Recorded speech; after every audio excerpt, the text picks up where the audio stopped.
Hello, everyone. It's Shane Kanto, your Wasteland reviewer, and welcome to Lost in the Wasteland, my weekly interview show where I learn a little bit more about somebody else's perspective on movies. And I have a special guest this week, filmmaker Harry Waldman. Thank you so much for coming on. Yeah, thanks so much for having me. It's great to be here. Absolutely. And Harry, if you want to take a minute to, let the audience know a little bit about yourself and your work. Yeah, of course. I've always loved watching movies ever since I Mhm. was a little kid. But I suppose in my younger years, I guess I get it from my grandpa. Awesome guy, did so much for me. He was a more business-like kind of 2 + 2 = 4 kind of guy. So Mhm. he kind of had a slight influence on me. Kind of convinced me to go into business, which I am glad I studied business in school, mainly because it taught me how to be a leader. It's Mhm. definitely helped for me producing my films, which I've learned over the years how much work being a producer is. I did not anticipate that before I ever produced a film. With that being said, though, a lot of the content I was studying in school just didn't really interest me that much, and I guess I was a little too practical for my own good. So Mhm. I kind of went through my younger years not paying attention in class, just thinking, well, you're gonna have a 9 to 5 or 9 to whatever job after school, and you're not gonna like it very much. You're gonna suck it up, and I guess that's it. And the thought really depressed me, so I kind of just tried not to think about it too much. Fortunately for me, I the light bulb kind of came on in my head. The unfortunate news was I came to the realization that I wanted to be a filmmaker actually after having this dream about going to film school, right about as I was graduating college. Mhm. So it was a little frustrating, especially I went to Ithaca College in upstate New York, and they're actually pretty known for their film school. And I had a few friends who were in the film school there. So while it was a little frustrating that I realized what I wanted to do as I was leaving school, I figured better to figure it out, when you're 21 years old than many years later. So yeah, basically after that, I worked in finance for about 5 years to pay the bills, and I slowly started to pursue filmmaking. I first watched a lot of YouTube videos. I read a couple books, just kind of scoured the internet for anything that could help, and then I started networking a bit.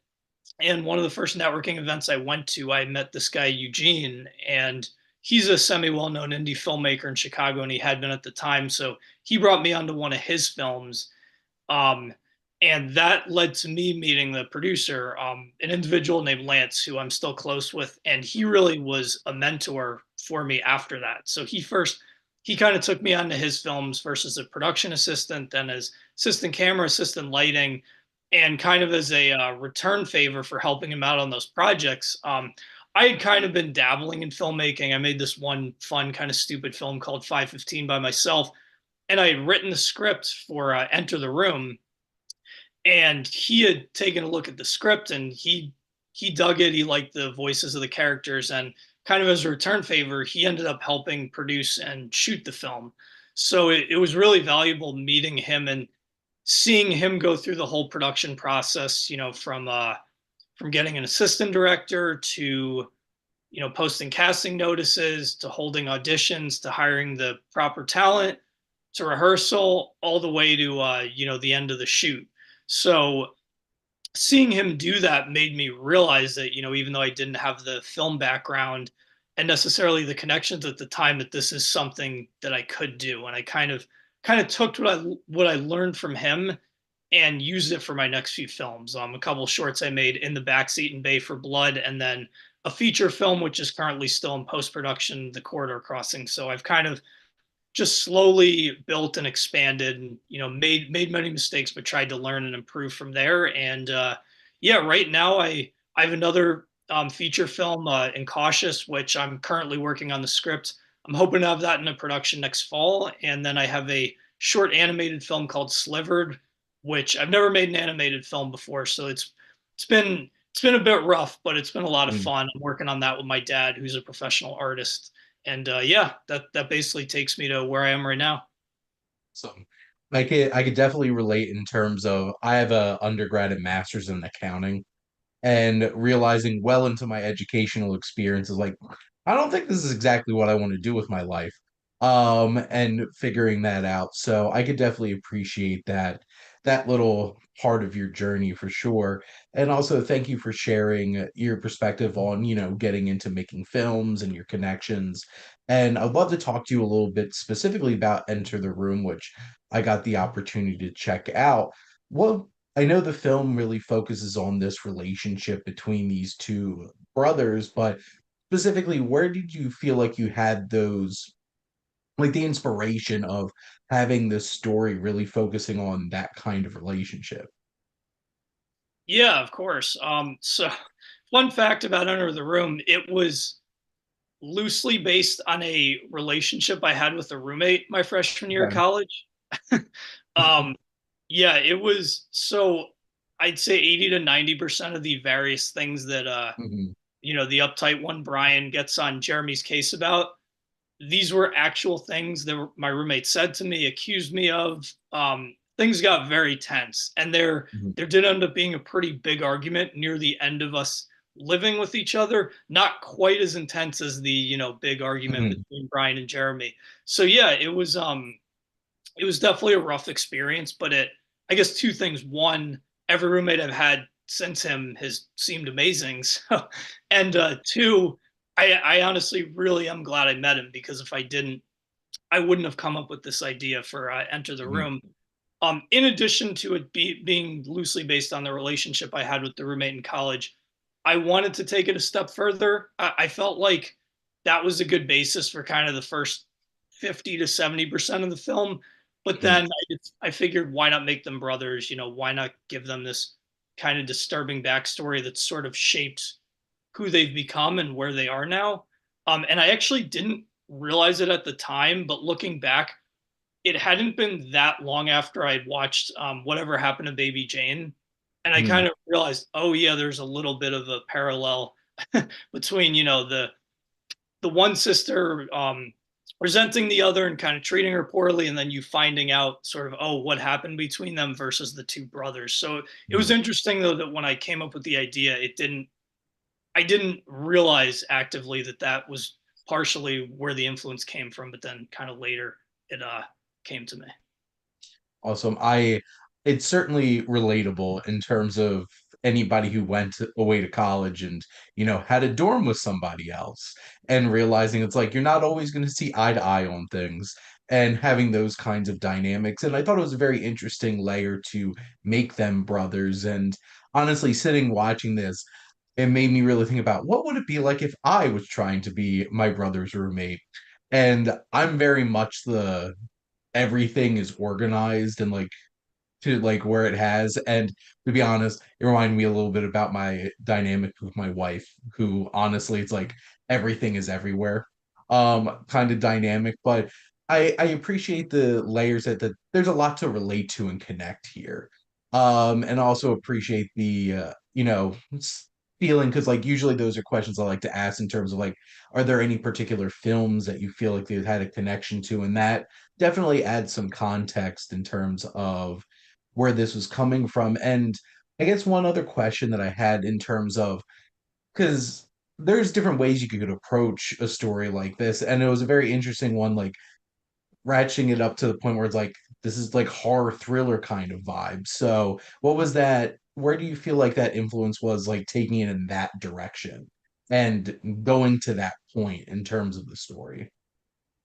I think that, well, initially when I wrote it, because I know every storyteller is different, and I've definitely Mhm, met some, and I don't think there's anything wrong with this, especially if you've been doing it for a while and you want a certain reaction. Where a filmmaker, storyteller might think, okay, well, this is a horror film, I want to make it scary. This is a comedy, I want to make it funny, and I didn't necessarily think in those terms. I mhm, more just started with, like I'd mentioned a bit earlier, I had this I had this rough relationship with this roommate, and we just grinded gears, and it just felt like every little thing I did ran him up a wall. And but it was like, even though I thought he was being a bit extreme, I am a bit uptight, and I'm actually a bit of a mhm, clean freak too. So I did inject a little bit of myself into Brian, even though I wouldn't necessarily, I don't have a roommate where I've gone nearly that far if mhm, he was a little messy.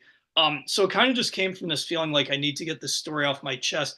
As for the sort of going into the thriller horror aspect of it, I suppose just stylistically, Mm, some filmmakers, Gaspar Noé, not a filmmaker mm. everyone's familiar with, but I'm a huge fan, and he's widely respected, but I'd say pretty polarizing filmmaker. Very, Yes, for very sure. extreme colors, like definitely not feel good movies. I've been a fan of his for a while, but I first got into him in college, and they're definitely, particularly with those bright flashing lights, Mhm, there's definitely some influence stylistically from him. And then I would just say some other influences would be I tried to put my own spin on it, but for sure the sort of twist near the end, Fight Club was an influence. mm, I'd say some darker, twistier films, just like older Christopher Nolan, Memento, one of my mm. absolute favorite films of all time, Donnie Darko, even just directors like David Fincher and Darren Aronofsky, just stylistically, who that tonally darker and bolder and more daring. Just yeah, so I'd say those are some of the influences for sure. I'll certainly admit, I don't think I'll ever forget my theater going experience to see Climax. Um, Yeah. that I did not know what I was getting into, going to see that film, and sitting in the theater, I think there was only like four of us there.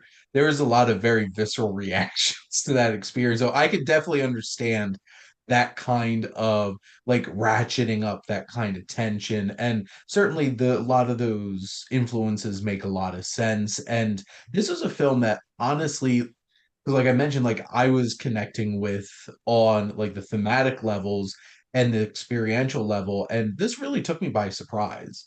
And that the progression of this story certainly was like, oh, I did not see this coming or where this was going to take me. And I was really impressed by the experience. So I did appreciated the opportunity to check out your film. Thanks. I really appreciate that, and I love to hear it, especially because I was a little worried with the twist at the end. Hmm, I suppose as I mentioned, I didn't want to just copy Fight Club, so I put a little extra twist on it. But I was a yeah, little worried that I was going to have a number of people, kind of stating, "Oh yeah, I saw that coming." So I really appreciate that. absolutely. And I guess how I always like to wrap up discussing a project with a filmmaker is if you could give that like one specific reason why people should go check out Enter the Room. I think I would say one, if you've ever had a you've ever lived with someone, whether it's a sibling or yeah, just someone in college or someone you roomed with after college, and things have ever been a little tense or a bit rough, it might initially be a bit frustrating for you to watch, but that it could be a bit cathartic in a sense. Mhm, I would say that would be number one. If I would just add a slight second, is that I try to, particularly with my anti-heroes, villains, or just characters who aren't super likable, I try to make them seem like real people. So even if mhm, Ryan is getting on people's nerves, as I've heard many times, I tried to make him seem more than just like this angry cartoon character who you hated. So I just that people are complex, and sometimes people do things that aren't so great, but it's usually it there's at least, even if they're in the wrong, there's usually some reason in their mind why they're going in that direction. I certainly can see two real brothers in in this dynamic and some real authentic conflict there for sure. But I guess the big thing then, Harry, where will people be able to check out your film? Yeah, of course. So right now, because it's still Enter the Room's getting pretty close to being done with its festival run. Okay. I'd say it will mostly be done by the end of the summer. There may be a few more festivals I tack on in the fall. Mhm, Once it's done, so this is actually my first professional short film, so I'm a mhm. little newer with the distribution side of things, but the initial plan is going to be to try to get it on one of the popular YouTube streaming channels. Okay. Um, However, even regardless if it gets onto one of those or not, it will likely end up on my Vimeo and YouTube pages. Um, and yeah, I mean, so its timeline still isn't set. It could still be another year or so, maybe a bit more. But in the future, you can always follow me on my YouTube page, my Vimeo page. If you Google Harry Waldman filmmaker, those should come up, especially the YouTube page right away. And yeah, if anyone is interested, feel free to subscribe to those pages. And between that, my social media handles, which I'm constantly posting on, there will be updates when the film is finally released publicly. Awesome. And, you know, I think one of the nice selling points about a short film as well, it's like this is 15 minutes. So it's not a huge time commitment either, and it's certainly worth an experience. So keep your eyes out of everybody out there. But first of all, thank you, Harry, for chatting about your film and sharing your experience. Now, let's get to know you a little bit more as a film lover. So, jumping into my questions here, everybody's favorite question to be asked who loves movies. What's your favorite film? Yeah. So my favorite film is by excuse me, made by a very well known filmmaker, Christopher Nolan, but actually one of his earlier films that Mhm, it's I think a decent amount of people know about it, but not everyone. And is a film called Memento. This, well, I mentioned loving movies for as long as I can remember. mhm, I This was the first film that really almost broke my brain. mhm, I watched it for the first time when I was in seventh grade, and it actually was not a film that my friend and I picked out. His parents were watching it, and they were partway interesting. through it, and they were like, "Hey, you guys should sit down and watch this. Like, it's really interesting. It's a little confusing, but." So we sat down, and especially going in partway through, maybe not the best idea, but I just remembered when it ended, thinking, "Okay, I really am not sure what happened, but that was that was incredibly interesting. I was very engaged in the story and the character, despite the fact that I came in partway through. And I'm thinking I need to see that film again. So fast forward 2 years, and I'm at a Blockbuster back when those still existed, Yeah. and I stumble on Memento, and I think, oh, like thinking, oh yeah, I've been meaning to watch this again, and I just never got to it. So I take it out. I think I was able to rent it for 7 nights, and I believe for 5 nights straight I watched it, which even my favorite films at the time, I never could do that. Mhm, Especially at that age, I mean, I still love a lot of blockbusters to this day, but especially when I was in elementary, middle school, most of my favorite films are blockbusters, and some of them absolute classics, but not necessarily a movie that I needed to watch 5 days in a row.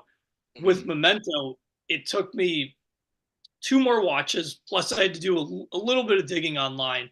And once the kind of twist at the end happened, or once it yeah. resonated with me, I was truly blown away. I didn't realize at the time of my life that a film could kind of challenge you that much and just pull the rug from underneath you. So even after that, I watched it 3 more nights in a row, and I feel like Nolan does such a good job dropping all these Easter eggs. So just seeing some little hint, maybe some actor or actress just making this like micro expression or making this Mhm. little comment that wasn't even a part of the main story, but that just made me think, oh wow, like I didn't catch that. So it really was just like putting this extraordinary puzzle together. And yeah, and most importantly, that was the first film that got me interested into more than just watching films. Mhm. That was Shortly after that I started doing research on Christopher Nolan and kind of understanding like, oh yeah, the director, they're pretty important. And that sort of led down this rabbit hole of me watching, going past just blockbusters, watching all different kinds of films, and then eventually pursuing filmmaking. Absolutely. And Memento is a very special film. It's certainly the kind of film that it might take you those 5 nights in a row to really like piece this all together and find all those details. I remember watching it for the first time in a cinema class in high school, actually, and just kind of being blown away by it. Because if I remember correctly, my first experience with Nolan was Batman Begins.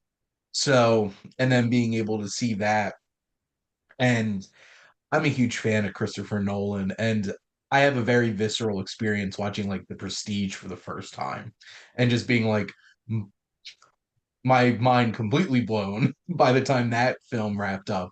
But he's definitely one of my favorite filmmakers, and I have a very good friend of mine who Memento is her favorite film, and she could talk your ear off about it. So I'm sure you two would have a very lengthy and very passionate conversation about it for sure. But it is a great film, and for those that probably know Christopher Nolan for a lot of his more recent films and stuff like that. If you haven't seen Memento, you should definitely check it out.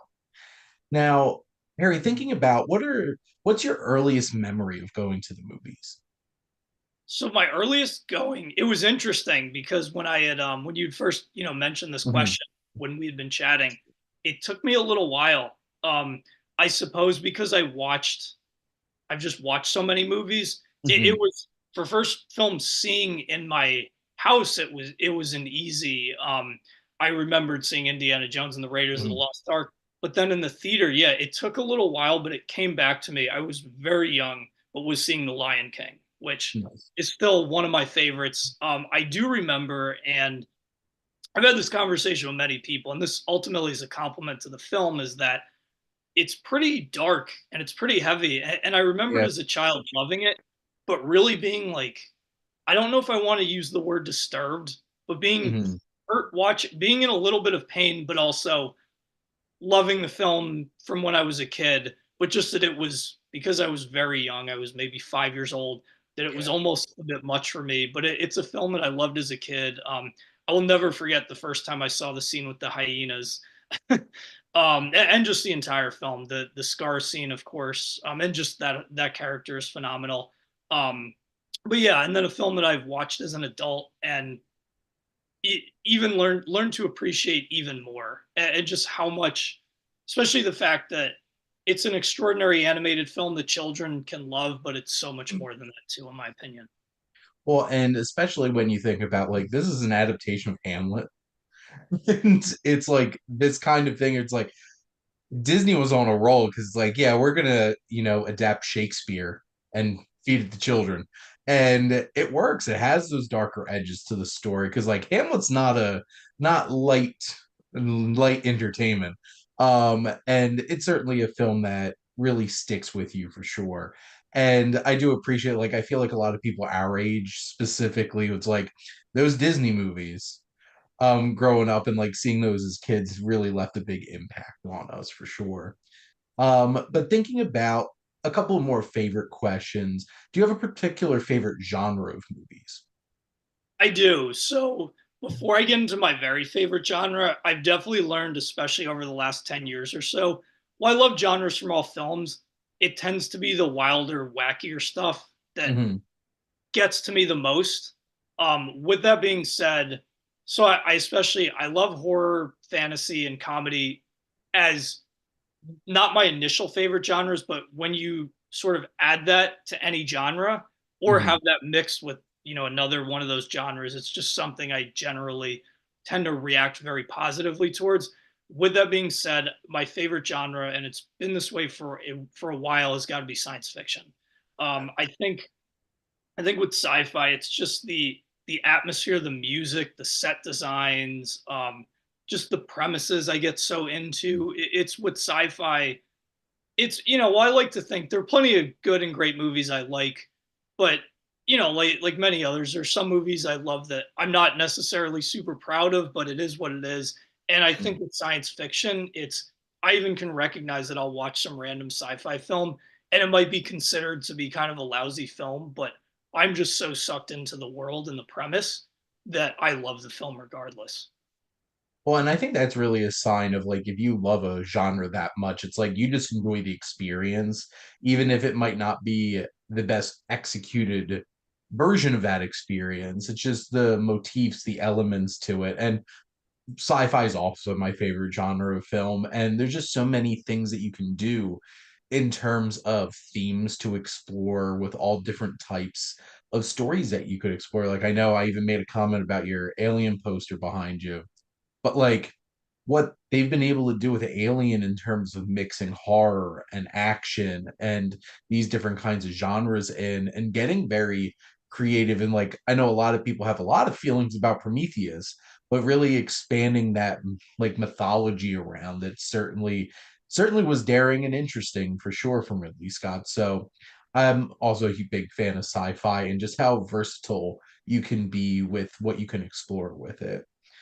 Now, I know we definitely talked about Christopher Nolan, but who's your favorite filmmaker? So yeah, this is excuse me. This I'll actually give a two-part answer, and I guess Okay. you mentioning Nolan, I'll segue into. I would say earlier in his career, hands down my guy. Mhm. From I mentioned Memento blowing my mind. Excuse me. And I don't think I mentioned this earlier. I know you brought up seeing Batman Begins. I saw Batman Begins in theaters probably a year or so after I'd revisited Memento. I had no idea it was him, even though I Mhm. mentioned I had looked him up and done some research, but I still wasn't looking up directors exclusively that often. And I had remembered the Batman films I grew up with. They were fun, so I don't want to bash them, but I grew up with Batman. It was Batman Beyond and Batman and Robin. So Yep. that was what I was exposed to, and they're fun, kind of silly. Didn't take themselves too seriously, but not, especially in middle school, as my taste started to evolve a bit.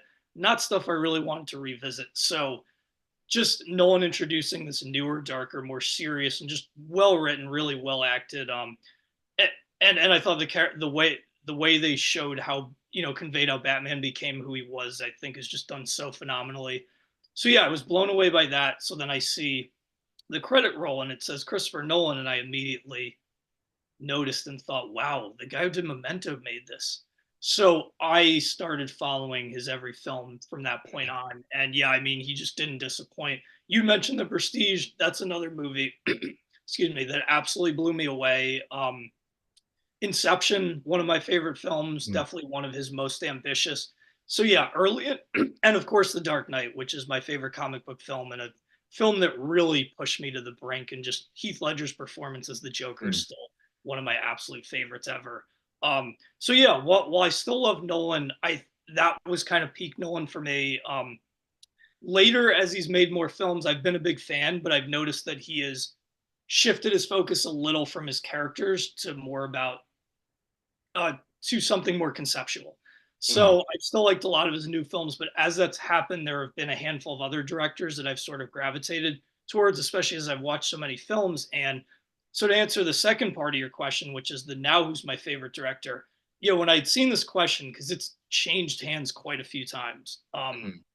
I'd have to say right now, and especially with his newest film coming out, which I'm definitely seeing in theaters soon, it's Bong Joon-ho for me. Yep. um, the first Bong Joon Ho film I saw was this, not as well known by mainstream audiences, but was this crime thriller Mother, which absolutely blew me away, particularly the way the final act. But everything I've seen from him, especially some of his, I mean, Parasite, of course, phenomenal film. But I think I actually like Bong the most when he gets a little wackier and more unhinged. Mhm. Snowpiercer was a film that I didn't know much about. I had seen that was one of his earlier films I saw, a movie that absolutely blew me away and that I just enjoy watching more and more. And I love the sort of kooky dark comedy that he mixes into his films. Okja, I had an absolute Mhm. blast watching.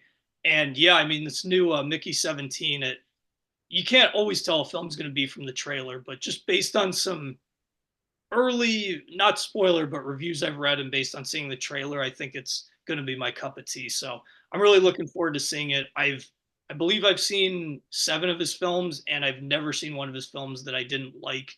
And I love quite a few of his films. So I'm really looking forward to seeing this and just more of what he brings in the future.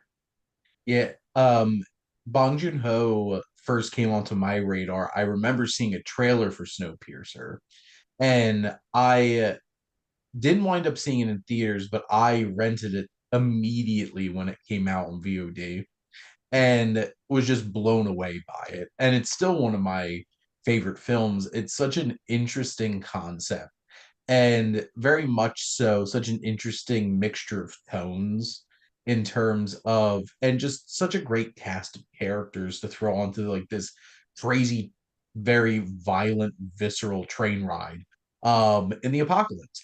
And I distinctly remember like Parasite was such a big experience when that film came out. And even going back to Memories of Murder, that blew me away.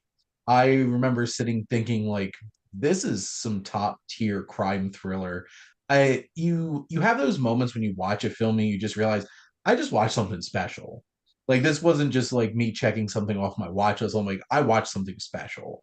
And that certainly was my experience with Memories of Murder, and I'm certainly excited for as we're recording this, I'll be seeing it in a couple days, a couple days early, and I'm very excited to see Mickey 17.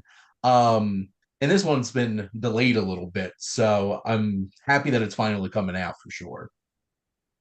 Now, thinking about in front of the camera, do you have particular favorite actors or actresses? Yeah, so another two-part, I suppose. Hmm. For a long time, and he's definitely still one of my favorites. As with many other people, Leo DiCaprio was one of Hmm. my guys. I love those wound up, uptight, super intense, neurotic performances. I think when I was real young, he was known as the pretty boy in Titanic, and that is a performance that has grown on me. I mean, I always liked it, but I think when like young boys being like, "Oh, like I'm too cool to like this and this character." So while that performance has grown on me, I when I really became obsessed with him was after I watched The Departed, which is still one of my favorite films of all time, and I think that was when his fan base, particularly probably with younger guys, just skyrocketed. Hmm. And then I mean all the performances since. Blood Diamond. He's so good in Django, The Revenant. I Yep. mean, The Aviator. I could just go on and on. And even one of his earliest films, but one of the last films of his big ones that I saw was What's Eating Gilbert Grape. Mhm. And he is just, I mean, again, he's somebody who I've always been extremely impressed with, and he's still arguably there, but for a while he was my favorite actor. The second one I'm going to list I was always a fan. I think it's because, and there are a few of his films that are some of my favorites. Maybe because he wasn't in quite as many of my very favorite films as Leo. It took me a little while to get there, but just watching this man act, Daniel Day Lewis, Hmm. I just he like There Will Be Blood was the first time, and that is my favorite film of his, and that has got to be one of my five, maybe three favorite performances of all time. He goes to a level that I feel like almost no actor ever has. His level of dedication, how he disappears into the role, and how versatile he is. Excuse me, is just absurd. Um, and he's one of the few actors where everything. I mean that I've watched. I don't know if I want to say most, but a large percentage of his films. I've watched films that he's in where I didn't really have any interest in seeing the film just based on the subject material. I watched it for his performance, and almost every time I ended up enjoying the film just because of him, even if nothing else. Yeah, I'm a huge fan of Daniel Day-Lewis, and There Will Be Blood's one of my favorite films, and that is a performance for the ages for sure.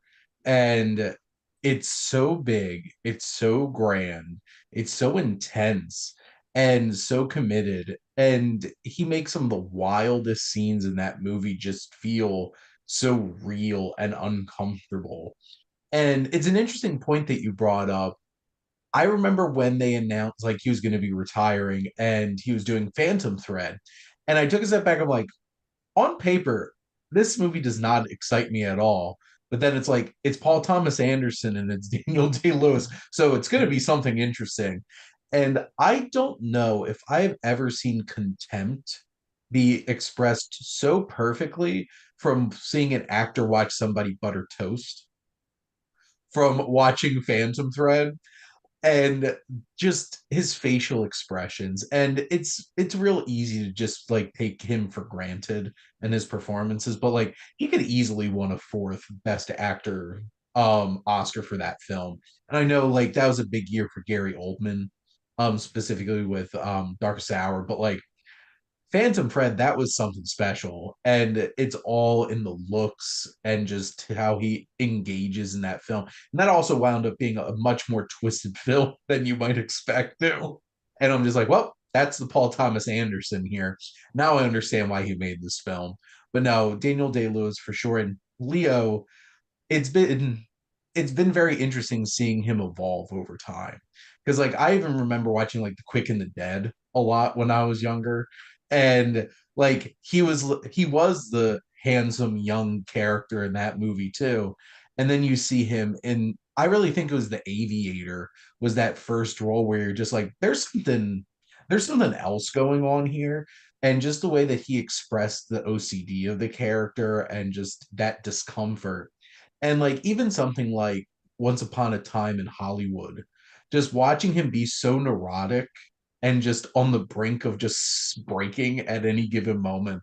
It's so entertaining to watch, which is so interesting because, he's such a movie star, and yet he could play a character who's this fading light that is so neurotic and unsure of himself so authentically. So now I know you did literally watch Memento again and again and again and again, but is that still a film that you would literally watch every day, or do you have another film you want to say? It Yes, I did go through that period with Memento, and even though that there's a good chance that will, excuse me, remain my favorite film for the rest of my life, I could not watch that film every day. This was Mm, an option of all the ones kind of written out. This was one where I really had to think because, on the one hand, while I love watching movies so much, I think I have a good attention to detail, so I can really appreciate watching something over and over. I really crave variety. yeah. So some of my very favorite films, including Memento, I actually haven't watched in quite a few years, and I probably should revisit it again because I'm Mm, just watching new stuff all the time. There's yeah. just so much content out there. So yeah, it was tough. What I ended up coming up with, and I actually haven't watched this film in a number of years and should revisit it. But there was a film that one of my best friends in high school we would watch constantly. Like I would Mm, say with him maybe once a month, and then I would usually watch it on my own at least once a month. Is the Truman Show? It's nice. And I think the reason why with something like a Memento, it's so heavy, it's so like a Mhm, spoilers, crushing, heartbreaking at the end that it's just not something. Well, I love those types of films as much as any, maybe more so. It's not something I would want to digest every day. Whereas the Truman Show, very thought provoking, very challenging, but also very humorous, mhm, very satisfying and easy. It's a film that it does so many of the great things that some of the more tragic films do, but then it's just easier to digest. I always walking out, I always just feel great, and then can go on mhm. with the rest of my day or night. So that is one of the few, and I would say that was my number one film that I feel like I could just watch it over and over, day after day, and I think I would still be good with it. I distinctly remember watching that movie when I was pretty young for the first time and really enjoying it. And then as you get older, really understanding like the weight of what this film's trying to explore. Cause like on the surface level, you can just enjoy it for, Jim Carrey just being fantastic in it and going along with Truman through this wacky story. But no, the catharsis of that last good afternoon, good evening, and good night certainly just leaves a feeling, and the music swelling and that fantastic last laugh where everybody's just like, oh, what else is on? And just which is so real in terms of how people are now, especially now in terms of you know content and stuff like that, and just like, oh well, what's the next thing? It's such a special experience, so I could certainly understand that for sure. Now, what's a film that you feel like you connect to closely because it relates to another interest of yours? So I would say that this was another one that was a little tough because I initially thought, oh well, should I pick a film, about filmmaking? And while I Yeah. have seen a few films about filmmaking that I really like, I wanted to pick one of my very favorite films. So I kind of moved off that. Then I thought, oh, maybe even though I was never very good at sports, I've always liked watching sports, and it was Mhm, a bigger part of my life when I was a kid. So then I kind of veered to, oh, should I pick a sports film? And while there are a few sports films I like a lot, again, none of my very favorite films are in that category. So what I ended up coming up with is I would say not so much one of my favorite hobbies, but just something I can relate to on so many levels, just because of the time I grew up in, is The Social Network. And mhm, just with, I will not say I'm passionate about social media, but social media is such a huge part of my life. I Facebook got really popular when I was in high school. So I know people who are a little younger than I am, they were even past Facebook. It was almost Yeah. but like 5 years after I got into Facebook, everyone's kind of like, oh, Facebook's not cool. But just really, especially I got it first my senior year of high school, and a lot of my friends had already had it for a few years. And it did seem like this new, cool, kind of special thing, and just way to connect with people, and like, put see photos if I was at a friend's party or something, and like someone tags me, and that excitement I would receive. So I think I really resonated on that level, and just with the internet in general and technology and how things have changed. It was very relatable to me. I also, like many others, I had overall very good experience in college, despite the whole roommate thing. Definitely one of the better and happier times of my life. And there just aren't, I feel like, especially in the 80s and 90s, while there are some college films I've enjoyed watching, there were too many that were, it's like, oh yeah, this is kind of funny, but kind of offensive and tasteless and just like the same Mm. stupid joke. So it was nice seeing something like The Social Network where the, excuse me, the setting takes place on a college campus, but it's so much more than that. Yeah. So I think that's a film. And then just going into the actual film, I mean, the writing, that is probably still Mm. my favorite script of all time. Sorkin at his absolute best, in my opinion. And just watching Jesse Eisenberg as Zuckerberg, I mean, that was actually, I didn't mention before, in Enter the Room, while the character was loosely based on my roommate, his mannerisms and facial expressions and the way he would speak, I tried to not completely copy, but I used Jesse Eisenberg's character as a rubric. And I told everyone we were casting, that's what I'm going for. And I told the actor, Peter, that's what I'm going for. Mm. And that was part of the reason we cast him. He had that interesting voice. He, a nice guy, very professional, but pretty neurotic in real life. So Mm. he was a perfect match. So, and just the whole story in general was, I definitely resonated with Eduardo and was heartbroken to see what happened to him. And, yeah, I mean, just everything about that film. It's so entertaining from start to finish. All the technicals are fantastic, the acting, the writing, and it has that emotional punch, which I didn't expect when I started it, that some of the crazier, more genre bending films have. So, yeah. Yeah, I distinctly remember making a Facebook with 2 months left in high school because I spent so much of high school being like, why don't you have a Facebook? I'm like, I don't want a Facebook. And then I finally caved and made one. And then I went off to college. And at least it was people were still using it for a little bit. But now Facebook has completely shifted gears into, my mom uses Facebook a lot.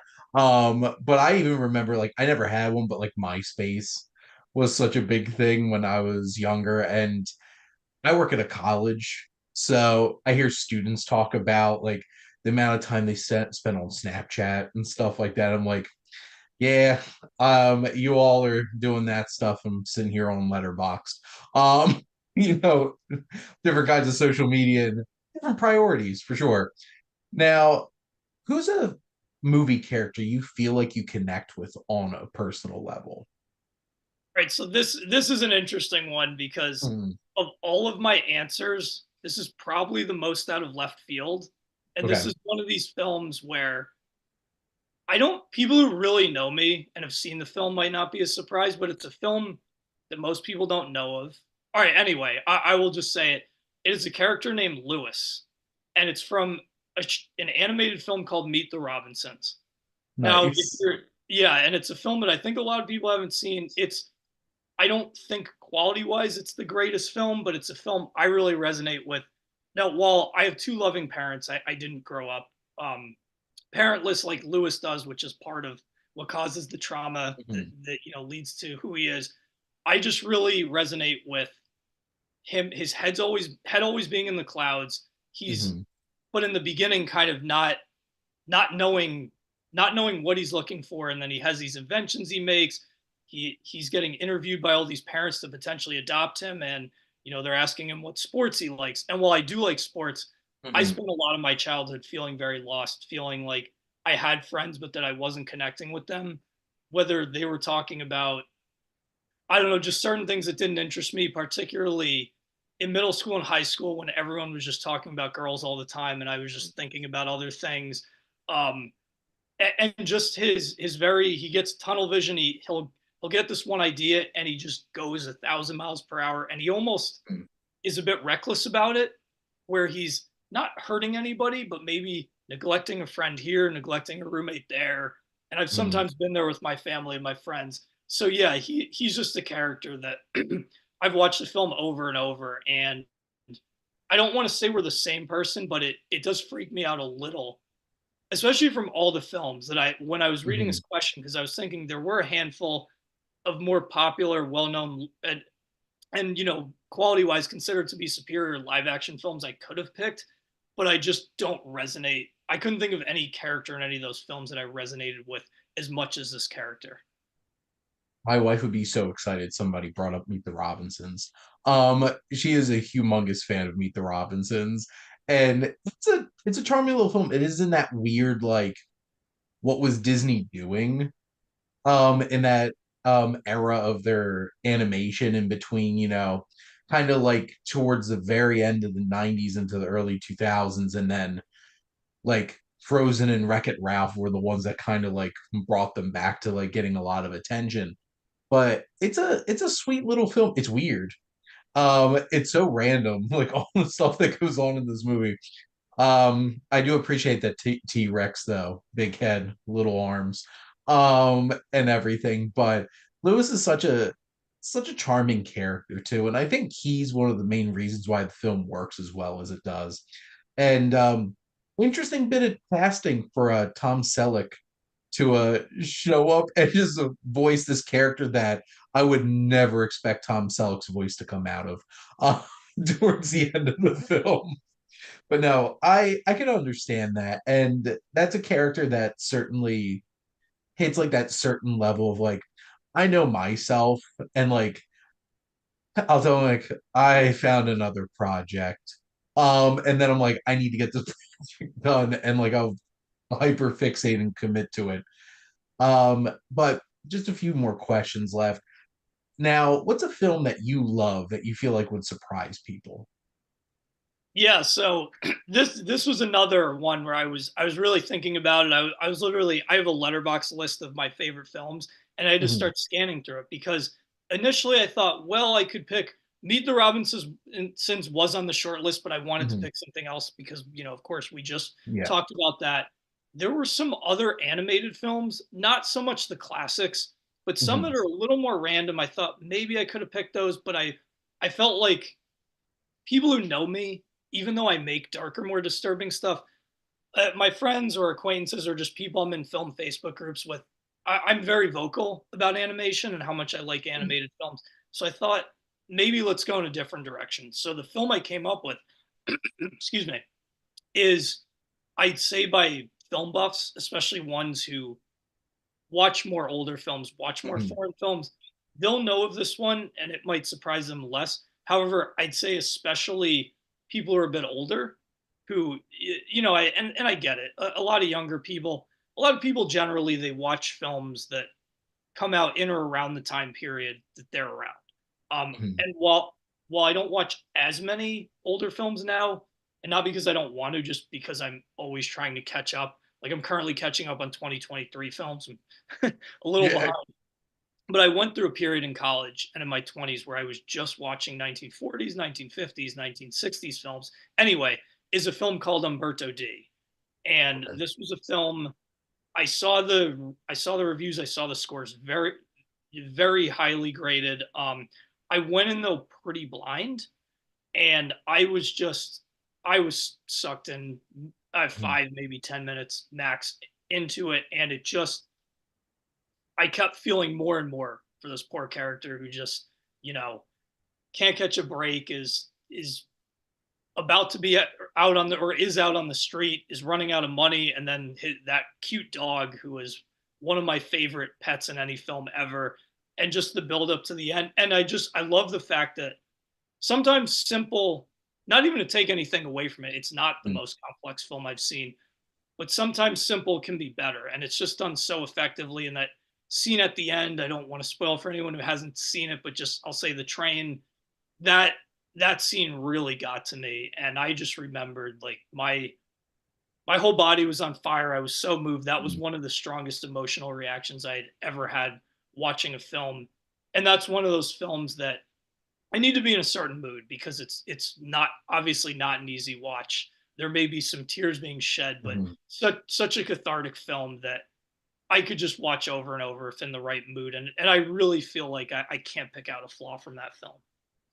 This one's on my obscenely large watch list, for sure.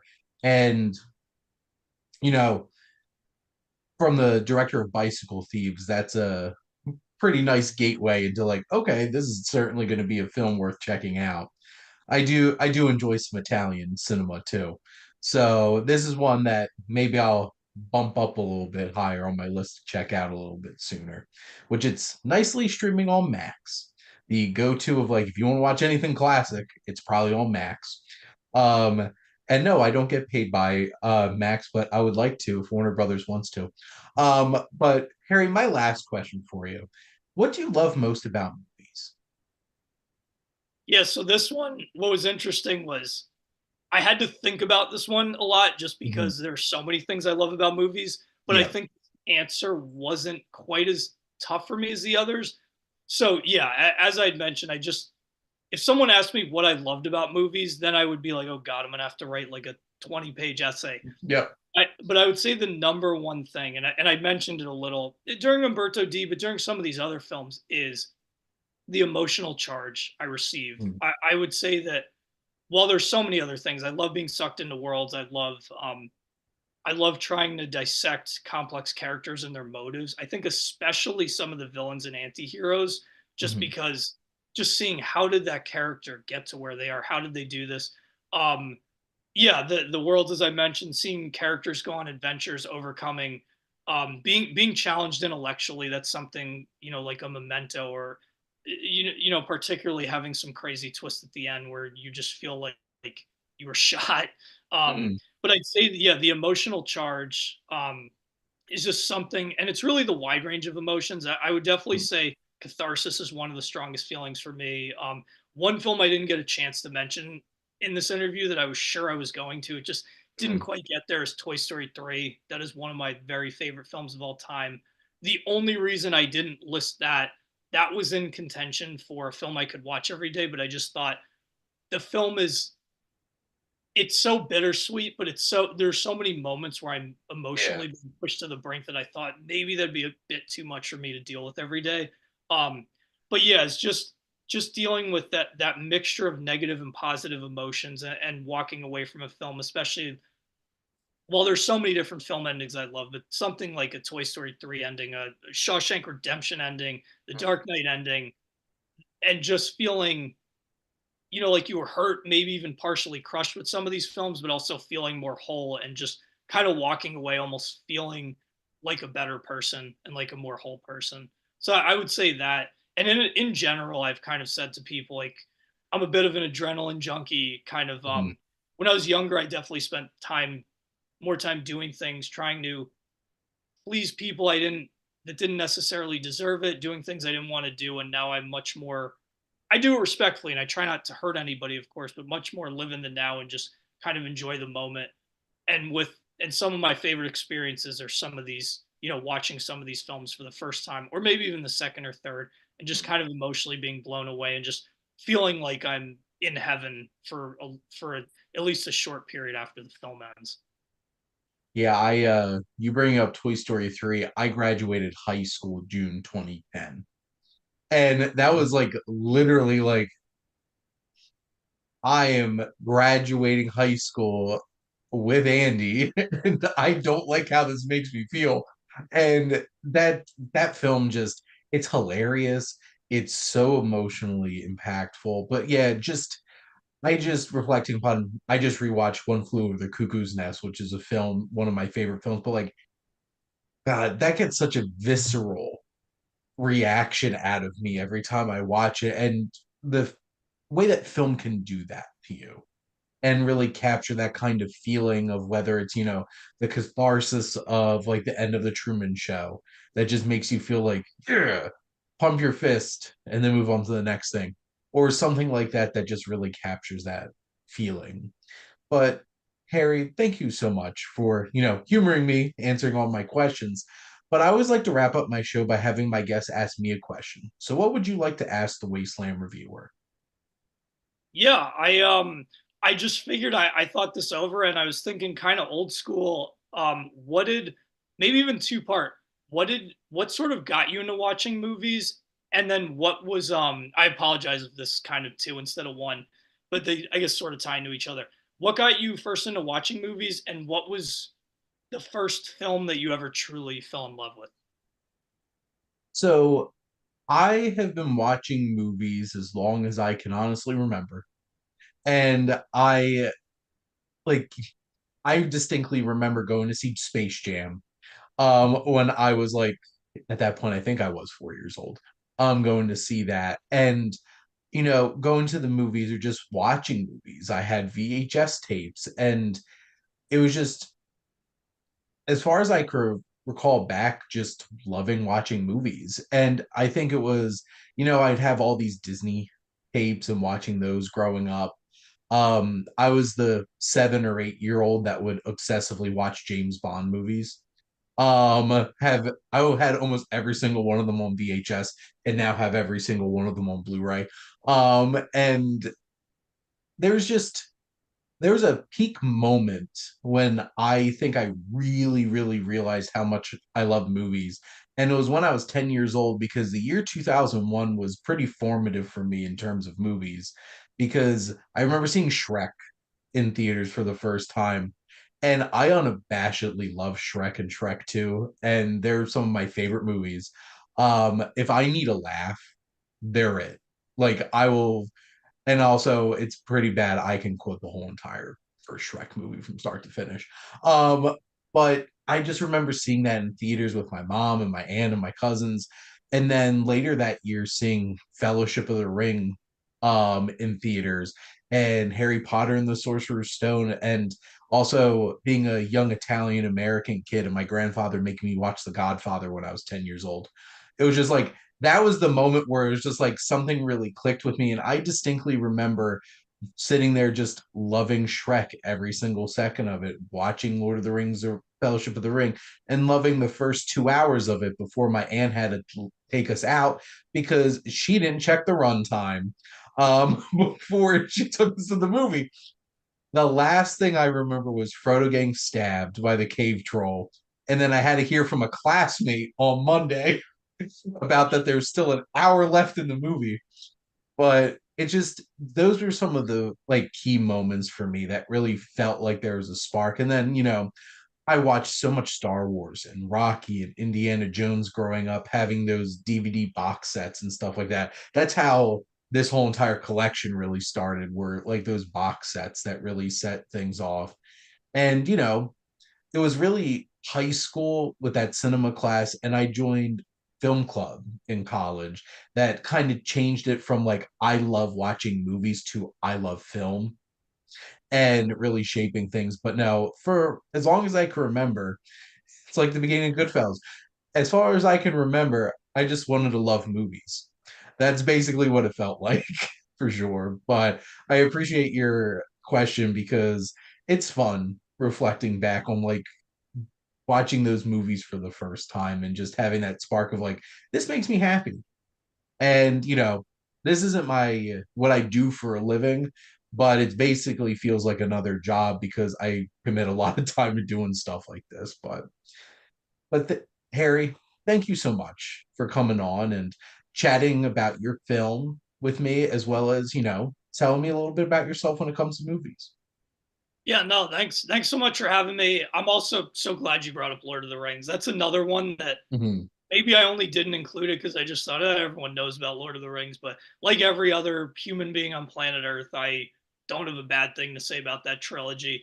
And I even thought for the everyday, that was another one. Like I could put any three of them in, but maybe they're a bit on the long side and a bit emotionally draining in the best way Mhm. possible. So I ended up moving off them. But yeah, no, it was amazing talking to you. And yeah, Absolutely.